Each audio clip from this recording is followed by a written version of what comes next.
Hola, buenos días a todos y bienvenidos a mi canal de YouTube, Cosas de Bolsa. Hoy es lunes 27 de marzo y bueno, pues toca repasar lo que vamos a encontrar en esta semana que va a ser bastante difícil. Hemos tenido una semana muy difícil para los bancos, la anterior. Esta terminaba con este viernes y este jueves catastrófica y bueno, vamos a ver cómo empieza la semana para los bancos también. Voy a traer Bankinter porque nos ha hecho un miembro del canal una pregunta muy interesante, nos ha hecho dos. Y bueno, pues hay que respondérselas porque la verdad es que son muy interesantes las dos, ¿vale? Para que nos quede a todo el mundo un poquito claro cuál es mi punto de opinión sobre estos temas. Vamos también a ver Enagas, que hace tiempo que no lo traigo, Repsol, que también hace tiempo que no la traigo, junto con el barril de Brent, que ayer trajimos un tutorial muy interesante sobre los cortos. Ya sé que esos tutoriales, por desgracia, son solo para miembros del canal. Y bueno, vamos a hablar de lo que es operar por diferenciales cuando operamos en corto, ¿verdad? Vamos a ver también Nurix, que nos lo ha pedido nuestro amigo Salvador. Indra, que ha tocado objetivos muy interesantes. Zim, que nos lo había pedido un suscriptor hace tiempo y está en un punto muy interesante porque el otro día me preguntaba alguien sobre una recomendación y me ha parecido Zim un ejemplo muy bonito a tener en cuenta. Y vamos a ver también IAG porque está tocando precios también muy interesantes. A ver si se modifica el comportamiento de esta acción en esta semana. No lo sé, podría ser. Pero ya sabéis, antes de empezar con el vídeo, si no os habéis suscrito ya, me gustaría que os suscribieseis, activéis la campanita y sobre todo le deis un like si estos vídeos te resultan de ayuda. Otra opción es, una vez suscrito, te puedes hacer miembro del canal. Aquí debajo al lado en la descripción del vídeo tienes el nombre del canal, en Cosas de Bolsa, al lado hay un botoncito que pone unirme o en la descripción del vídeo hay un link donde te puedes unir directamente. Tenéis tres modalidades con sus tres ventajas correspondientes. Empezamos ya con el vídeo. Y vamos a ver Bankinter. ¿Por qué? Porque nos lo preguntaba nuestro amigo Nicolás Rodríguez. Decía, muchas gracias Miguel, muy interesante. Tengo dos preguntas, a ver si me las puedes resolver. Respecto a Bankinter, si perdiera el canal estaríamos ante otro escenario. ¿Supone esta nueva situación que el precio de la acción no llegara a precios de 6 euros o más? Bueno, pues es una pregunta muy interesante.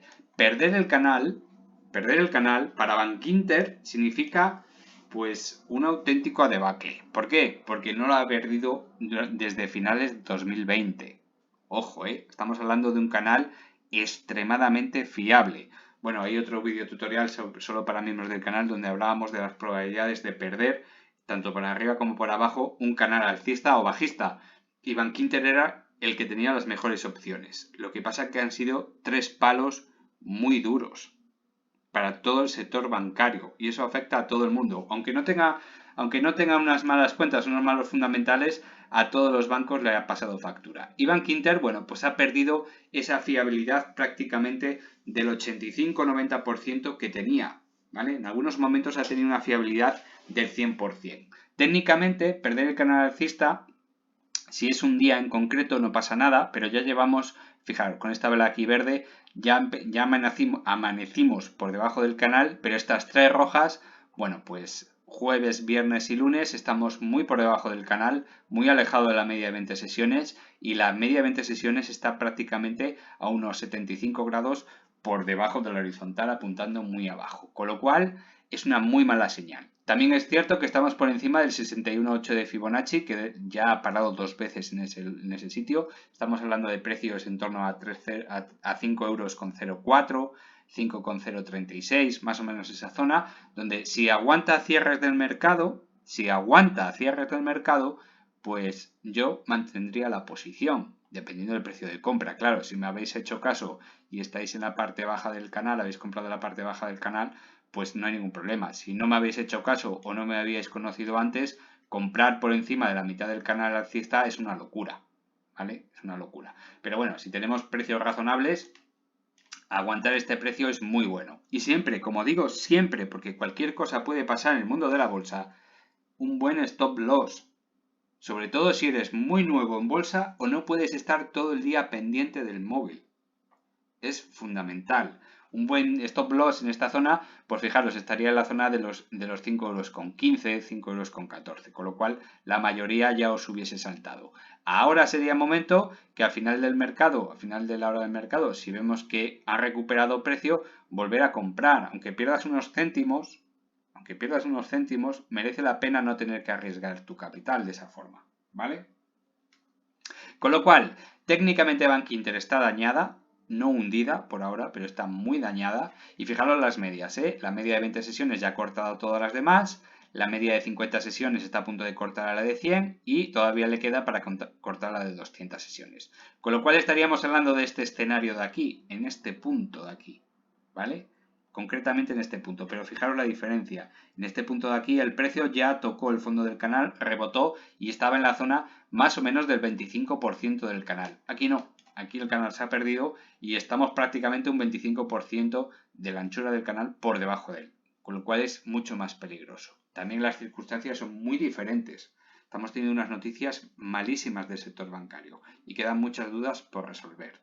Ya veremos en qué termina todo esto. Pero también es cierto que dentro de los créditos AT1, bueno, que yo lo explicaré en otro vídeo, son créditos muy dañinos, de mucho riesgo.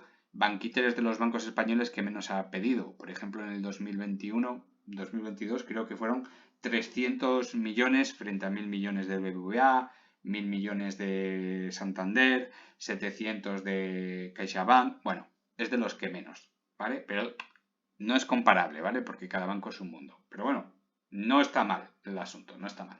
Pero me queda mi espinita aquí clavada con esta pérdida del canal alcista que me da mucho que pensar. Lo único que me queda es ya el 5,04, no perderlo a cierres de mercado. Y la otra pregunta era, si pones un stop loss para una acción y si al día siguiente la apertura, la cotización cae por debajo de ese stop loss, ¿saltaría el stop loss al precio fijado o al precio de apertura? Muchas gracias de nuevo. Bueno, pues esto es un mundo muy complicado. Tú cuando pones la venta, te da la opción de venderlas todas las acciones o parcialmente, venderlas directamente o poner un stop loss o un techo de beneficios y uno de pérdidas, bueno, lo que tú quieras. Dentro de ese stop loss tienes que seleccionar si quieres la opción de menos o igual que o mayor o igual que, ¿no? Si tú pones un precio igual o menor, pues dependiendo de la siguiente opción, se te venderá ese precio o irá bajando, ¿vale? Eso hay que tener mucho cuidado. ¿Qué pasa? Dentro de las opciones que tú tienes que marcar, puedes elegir a mercado, por lo mejor o limitada. Bueno, pues a mercado, ¿qué significa? Y os leo textualmente aquí en el móvil. Permite vender al mejor precio de compra que exista en el mercado. En caso de cruzarse a varios precios distintos, se aplicará una comisión de venta por cada precio distinto. Es decir, si se ejecuta 7 veces, 7 ventas, pues te van a cobrar las comisiones de 7 ventas, no de una, lógicamente. Recuerde que si envía una orden cuando el mercado está cerrado, la orden se enviará al día siguiente hábil en bolsa. ¿Esto qué quiere decir? Que las acciones no se te tienen por qué vender al precio marcado. Si el precio de apertura al día siguiente es menor, tú lo que estás haciendo es una orden de venta, ¿vale? Un stop loss es una orden de venta condicionada.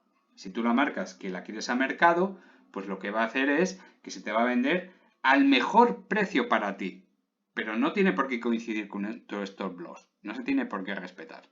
Si el precio tú has puesto a 5 euros y la mejor orden son 4,90 y todas tus acciones cabrían dentro de esa orden, se te venderán todas a 4,90. Si la mitad están a 4,90 y la otra mitad a 4,85, pues la mitad a 4,90 y la otra mitad a 4,85 y pagarías 2 comisiones de venta, ¿vale? La otra opción, que es por lo mejor, bueno, pues dice así, permite vender al mejor precio de compra que exista en el mercado y en caso de que no haya títulos suficientes a un mismo precio, la parte pendiente quedará por una orden limitada a ese precio. Recuerde que se envía una orden cuando el mercado está cerrada, la orden se enviará al día siguiente hábil de bolsa. Esto yo creo que es de las peores que existen, porque puede ser que se te ejecute una orden parcialmente sin que tú te des cuenta y luego pues que tendrías que mirarlo y luego se te volvería a ejecutar al día siguiente. Bueno, pues esto es bastante problemático, con esto hay que tener bastante cuidado. Y luego está la de precio limitado, donde permite limitar el precio mínimo al que está dispuesto a vender. Puede dar validez a la orden de hasta 90 días. Recuerde que puede modificar el precio límite o anular la orden sin coste a cualquier momento. Esto quizás es de las mejores opciones, es decir, yo quiero vender a este precio y solo se van a vender a ese precio. Lo malo, que eso ya no es un stop loss. ¿Por qué? Porque si yo he puesto a 5 y la mejor orden está a 4,90, no se me va a ejecutar el stop loss. con lo cual deja de ser su función de stop loss. Hay muchos brokers que esta opción no te la permite, me parece que en ING no te permite esta opción en stop loss, ¿vale? Si tú pones stop loss, una orden limitada no se puede ejecutar, ¿vale? Porque deja de ser su sentido. En todo caso, siempre hay que correr un riesgo de que se te ejecuten varias veces, todo eso hay que tenerlo muy en cuenta. Por eso siempre digo que el stop loss lo ponga cada uno donde quiera, porque ya sabe uno lo que paga por su broker, la de veces que se puede ejecutar una orden de venta. No es lo mismo estar en un banco donde hay muchísimo dinero intercambiado que estar en una acción donde se mueve muy poquito dinero.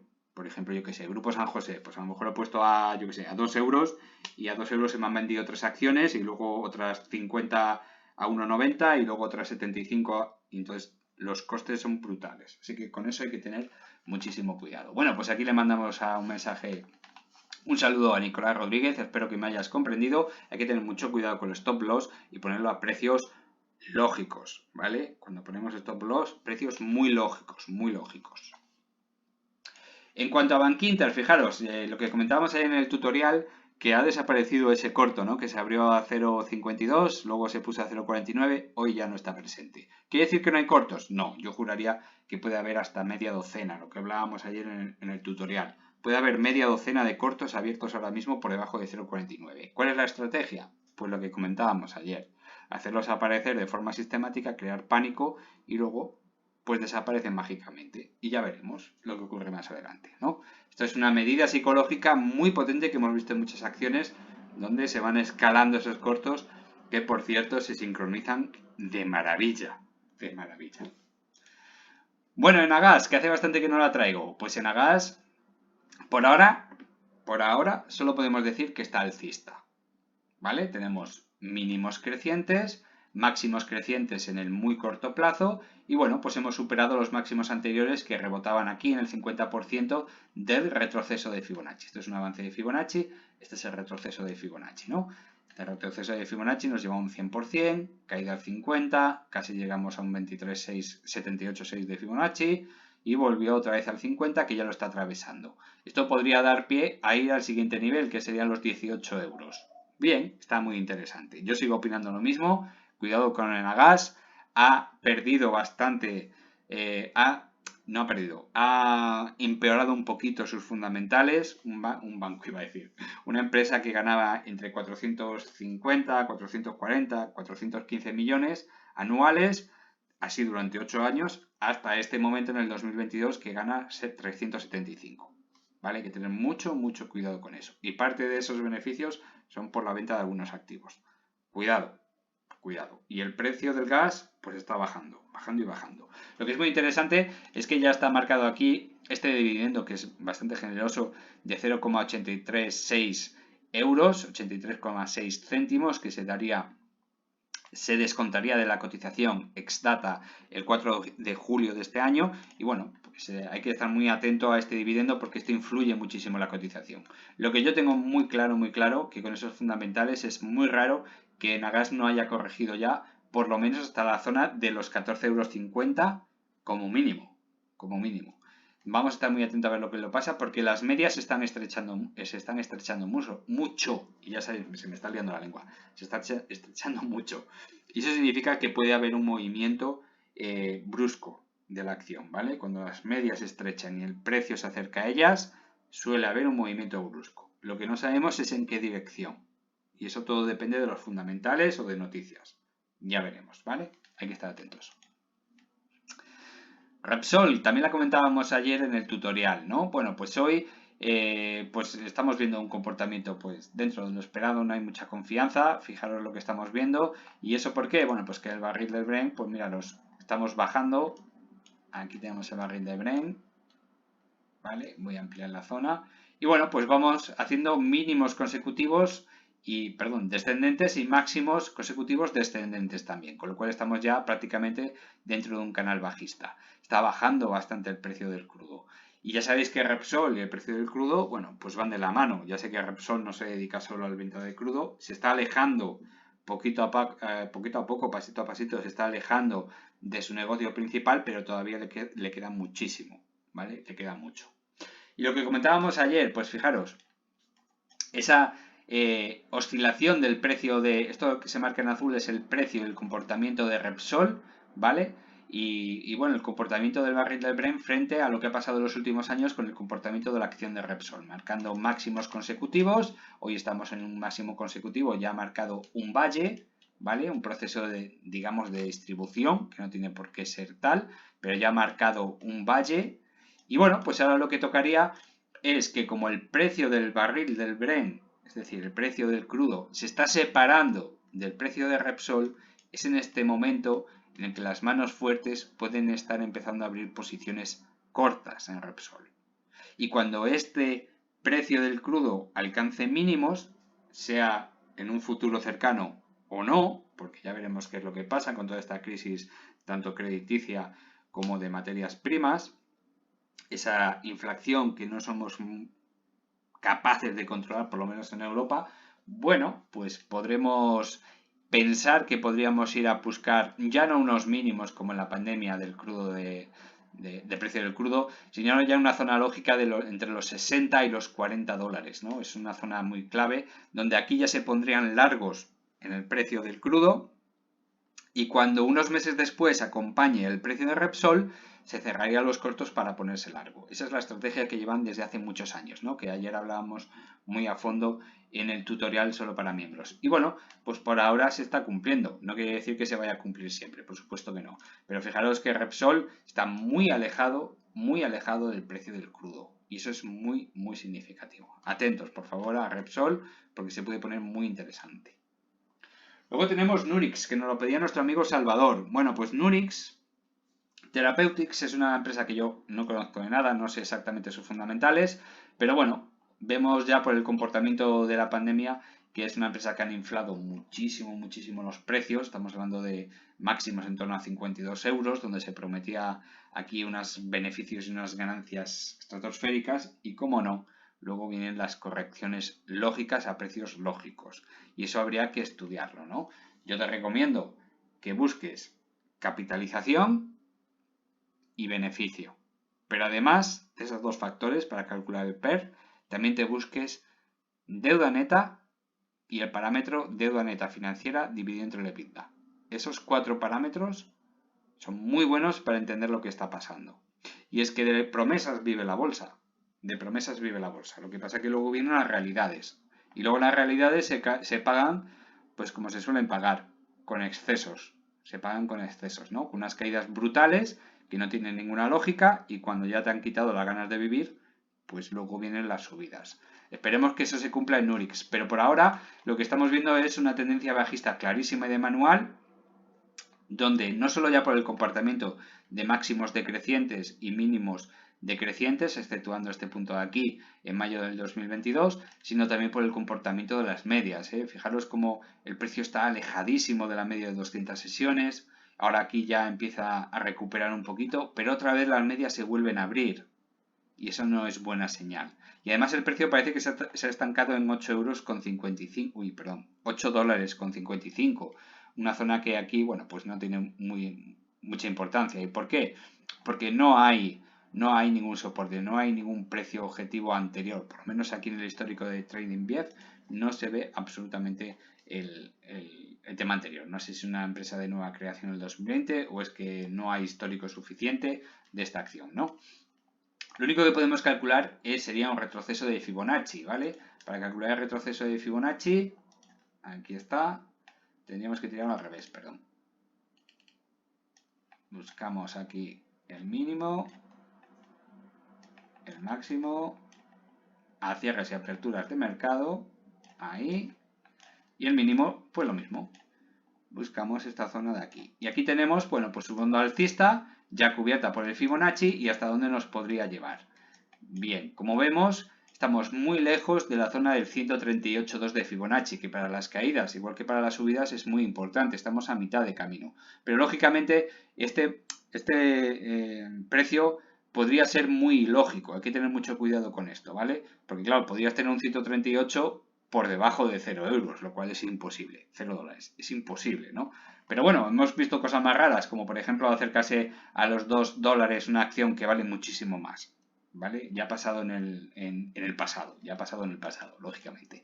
Bueno, pues esto sería un precio más que lógico solo por técnico, pero hay que ver también esos fundamentales. Por eso te recomiendo ver la capitalización. Si tenemos un PER por debajo de 6, en esta zona de aquí podría ser un suelo. Sí, podría ser. Estamos hablando de probabilidades, ¿vale? Podría ser. Si tenemos un PER en esta zona de aquí, un PER, por ejemplo, 12, ya te digo yo que los 2,78 € o 2,80 € por redondear, o 2,70 €, 2 dólares, perdón, 2,70 € se verían sí o sí. Eso está clarísimo. Todo depende de los fundamentales. Si me dices que está en pérdidas, yo diría que un 99,9% de visitar ese valor. Sin ninguna duda, ¿eh? Si está en pérdidas, visitaría ese valor sin ninguna duda. A no ser que cambien los fundamentales y en el primer trimestre de 2023 presenten unas cuentas con beneficios, ¿vale? Todo eso, bueno, pues hazlo como ejercicio ya que estás interesado en la empresa. Beneficios, capitalización, lógicamente calcular el PER, deuda bruta y deuda financiera neta entre EBITDA, ¿vale? Deuda financiera neta entre EBITDA. Esos valores tienen que estar muy bien controlados. Deuda financiera neta por debajo de 2, deuda bruta, ¿vale? No podría estar por encima del 25% de la capitalización para ser solvente. Capitalización y beneficio, que es el PER, lógicamente al dividirlo sale el PER, por debajo de 6. Entonces ya podríamos decir que está haciendo suelo. Si no, va a ser muy, muy difícil. Indra, bueno, pues después de dar un sustito con unas caídas brutales que casi le llevan a tocar el 100%, pues fijaros, vuelve a recuperar, vuelve a subir, dejando sus gaps por el medio. Esta empresa deja muchos gaps por el medio, por cierto. Mirad aquí, mirad allí. Bueno, pues tiene un montón de gaps por cerrar, que es muy mala señal, porque eso al final llegará un día que los tendrá que corregir. Por cierto, el objetivo inicial, ya sabéis que es el 138.2, que son los 13,25 €, que por ahora tiene pinta de que los quiere ir a buscar. Y fijaros este cambio de volumen, ¿verdad? Esta montañita de volumen tan curiosa que se hizo en estos niveles, cuando tocó la media de 50 sesiones. Muy, muy curioso. No es que sea un volumen muy llamativo con respecto a los demás, pero estamos viendo, bueno, pues comportamientos extraños en muchas acciones, en muchas, y todas debido a esta crisis bancaria, ¿verdad? Bueno, pues ya veremos en qué termina todo esto, porque esto nunca se sabe en qué va a terminar. Yo os puedo decir que yo tengo un turbante y que veo el futuro. No, no es cierto. Yo actúo por probabilidades, nada más. Y las probabilidades, pues por ahora dicen que el 138.2 es muy, muy probable, es decir, los 13,25 €. Pero ya 13,25 € para Indra, bueno, pues tiene buenos resultados, pero tampoco están exagerados como para mantenernos en ese precio. Si llega a ese precio sería para tocar y rebotar, que me puedo equivocar y puede seguir subiendo hasta, yo que sé, hasta el 161.8, que serían 14,65. Muy bien. Pero estos precios no son precios lógicos para Indra, para mantenernos en esos precios. Lo más lógico es volver a caer, media de 200 sesiones, rebotar, una caída ilógica que le llevase, yo que sé, hasta los 9 €, por ejemplo, y luego volver a retomar las subidas. Y todo va a depender de los fundamentales. Y por otro lado tenemos Zim, esa naviera israelí que el otro día nos la pidió un suscriptor y me ha parecido una, bueno, yo no la conocía y me parece pues una acción muy a tener en cuenta. El otro día me preguntaba a alguien que si fuera del mundo de los bancos, ¿qué acciones parecen muy interesantes? Digo, pues hay muy poquitas que estén en puntos muy interesantes. Una de las que están muy muy interesantes es Zim, pero no a estos precios, como decíamos en el otro vídeo. ¿Por qué? Porque es una empresa que debe tener unos beneficios brutales. Brutales. ¿Depende mucho del mercado con China? Sí, depende mucho. Pero tiene un dividendo tan brutal, que si la compras a muy buen precio, en menos de un año has obtenido un 100% de beneficio solo por dividendo, lo cual es increíblemente asombroso. Por ejemplo, en enero del, perdón, en marzo del 2022 pagó un dividendo neto de 17 $. Sí es cierto que estaba cotizando en sus máximos, casi 60 $, ¿vale? Pero cuidado, 17 $, pero es que lo paga trimestralmente. Luego pagó 2,85, 4,75, 2,95. Bueno, pues sumáis prácticamente un 40% de beneficio en dividendo comprando a máximos. No merece la pena. ¿Por qué? Porque claro, si para obtener un 40% de beneficio yo compro en máximos y ahora resulta que compré a 58 y ahora me encuentro con que está valiendo 23, pues hombre, para obtener un 40% de beneficio en dividendo me caes un 50 y tantos por ciento, pues no merece la pena, ¿vale? Pero si tú en cambio la compras en esta zona, no ya en esta zona de aquí, no vamos a exagerar, ¿no? Pero la compras a 18 dólares, y te ocurren pagarte 17 dólares de beneficio con el paso de los trimestres, 17, que no va a ser el caso, ¿no? Pero que paguen 17, joder, has recuperado casi toda tu inversión y todavía tienes unas acciones gratis. Con lo cual es muy, muy interesante. El próximo dividendo será el 4 de abril y serán 6,40 dólares. No estoy diciendo que haya que comprar 100, ni muchísimo menos. No hasta que no pague este dividendo, por lo menos. Que se produzca una caída, porque claro, si tú tienes una caída hasta los 16, por ejemplo, 16 dólares y te entregan el dividendo posteriormente, es como si hubieses comprado a 9,50 €, ¿vale? Con lo cual hay que descontar el dividendo, como ya sabemos todos, ¿no? 6,40 €, pues 9,60 € de compra. Por eso hay que tener mucho cuidado con las empresas que entregan mucho dividendo. Hay que saberlas comprar en las grandes caídas. Y una vez que tú compras en las grandes caídas, si te entregan semejante cantidad de dividendo, imaginaos que vosotros habéis comprado, habéis tenido la suerte de comprar a 16,50 € y descontando estos 17 euros, si a ti te pagan 3 dólares al trimestre de media, 3 dólares al trimestre, estás comprando un producto de 16 que te entrega 12 al año. Me da igual lo que le pase a la cotización. Yo en un año y medio he recuperado el 100%. Todo lo demás son beneficios gratuitos. Con lo cual, ZIM está en un momento muy interesante, pero todavía le queda. Estos precios todavía no son interesantes. Porque con 23 dólares por acción, si no tienen por qué volver a pagar 17 ni tener por qué pagar 6,40. Pero si te pagan de media 10 dólares al año, 10 dólares, todavía queda mucho recorrido para perder más del 50% de la capitalización. Y tú estarías recibiendo menos del 50%, con lo cual no estás ganando dinero. Hay que tener cuidado con eso, ¿eh? Pero en estas grandes caídas, si se produce otra gran caída justo después de la entrega de este dividendo, hay una gran caída y se pone, por ejemplo, descontando los 6 dólares, se pone a 8 dólares, 12 dólares, 10 dólares en ese marco. Bueno, pues entonces estamos hablando de una compraza muy, muy interesante. Mucho. El problema de ZIM, que al ser una naviera, va a depender de la economía global con China. Y el problema es que ahora no estamos pasando por el mejor momento con las relaciones con China. Y eso hay que también tenerlo muy en cuenta. Mucho. Pero esto es un tema muy, muy delicado. Muy delicado. Pero ya veremos qué lo ocurre. Quedan todavía muchas semanas. Se lo seguiré trayendo. IAG, bueno, pues IAG está dejando una vela. Voy a hacer un zoom para que lo veáis. Dejaba una vela el viernes ahí. ¡Pac! Se apoyaba justo en el 50% de Fibonacci, de la gran subida de estos dos impulsos alcistas.